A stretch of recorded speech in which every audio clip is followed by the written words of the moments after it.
Did you know that astrology can look at a partnership's chart? What do you mean? Well, are you in a partnership with someone and you want to know how compatible you are?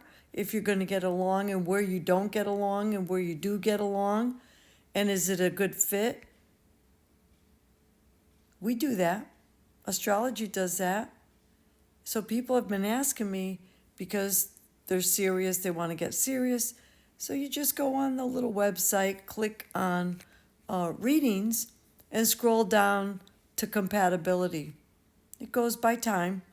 So we look at each person's chart, their birth chart, and then we look at how they work together.